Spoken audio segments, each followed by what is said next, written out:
good, y'all? My name is Willpower, and today I want to talk about myself a little bit, but we're not going to stay too much on me because somebody's more important that I have to talk about. But first of all, I'm a YouTuber. I've been doing this for 10 years, almost, and willpower is a message that I like to include in most of what I do to, tell my viewers to never give up, no matter how hard, difficult, the times may be.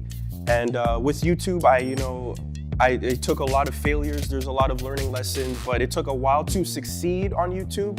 A lot of people see the success aspect of it, but they don't think or see, how much I struggled, because I struggled more than I succeeded, I'd say. And despite that, I never let that, stop me. I kept doing what I had to do, and then that's when I saw success. So that is something that, I definitely pride myself on, and hopefully, that will inspire more people to do the same.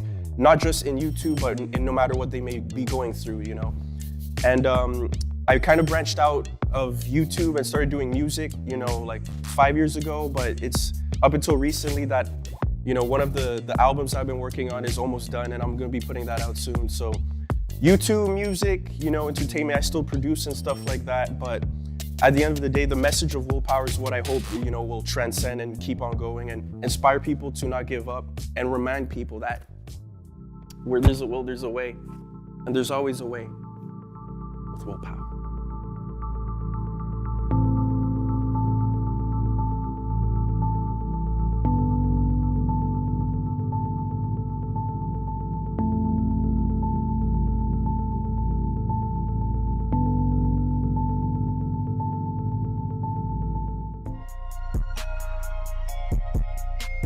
So today I want to talk about, a very important Canadian hero, right? Because I find that we talk a lot about, the American heroes that are way more popular than the Malcolm X's, the Martin Luther Kings, the Rosa Parks, but there's a lot of Canadian, strong Black Canadian historical figures that we don't really talk about that are equally important to the culture, right?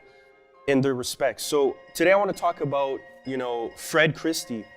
And this is a man who, suffered a lot of racism, and now we're talking about 1939, what I'm saying? Which it was like a very long time ago, but when you look at the details of the story, it feels like it was like yesterday, but it was yesterday. So let me talk about what happened. So this Black man, right? He goes to a tavern, right? With his two friends, one Black, one white.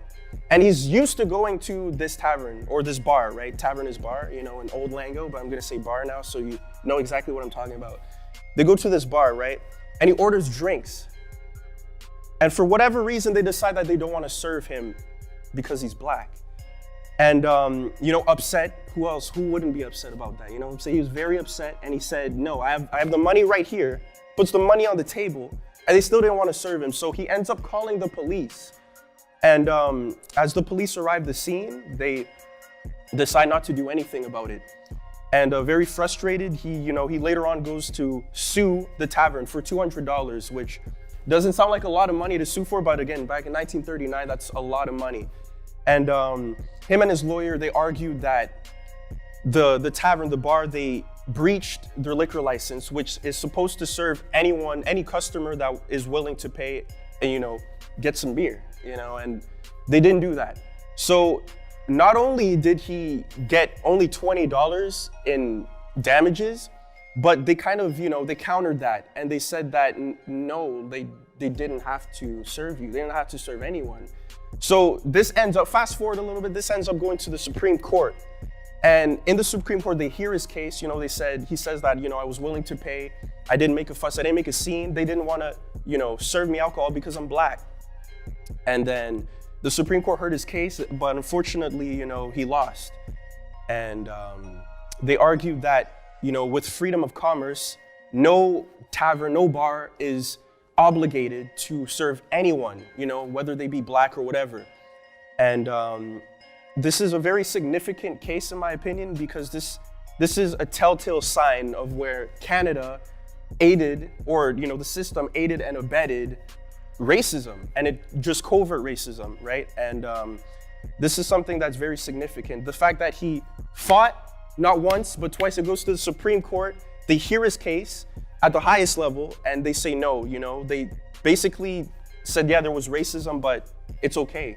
So it wasn't until 1975, almost 40 years later, where Quebec enacted their Charter of Rights and Freedoms that basically stated that, the tavern in Quebec, where this incident happened, by the way, I don't know if I mentioned that, but it was in Quebec, that they could no longer discriminate on the basis of race. And it's crazy it took 40 years for that to happen, but there's a lot of details in the case that I may have forgotten, left out. But if you want to, read on it further, you can check out the links in the description.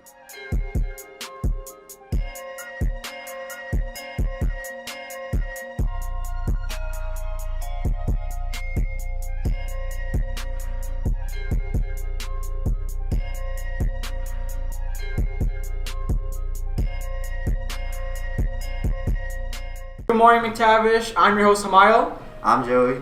And today, too. Reminder, tomorrow at lunch is high school GSA in room 2006. Tomorrow is self-care day. Wear comfy pajamas or clothes. Bring a tea, your favorite plush, or books. Just do you. Reminder, today is the last day to submit your talent show acts to this email. High school students can now order the Key Study Guides, Solero, and Snap workbooks for all subjects. All orders and payments are now done online using the link up top.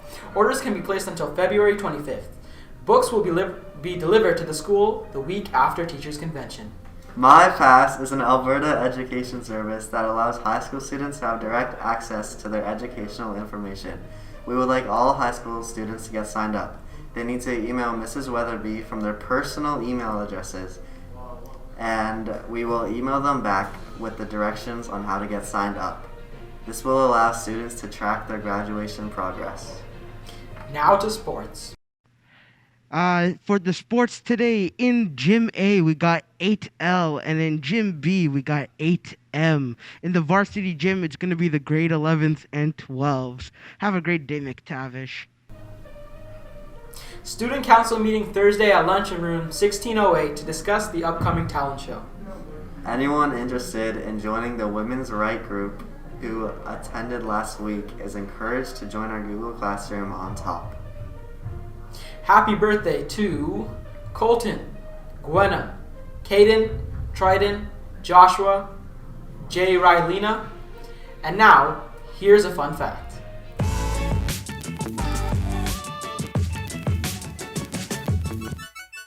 Did you know that the 100 folds in a chef's hat are actually representing the 100 ways to cook an egg?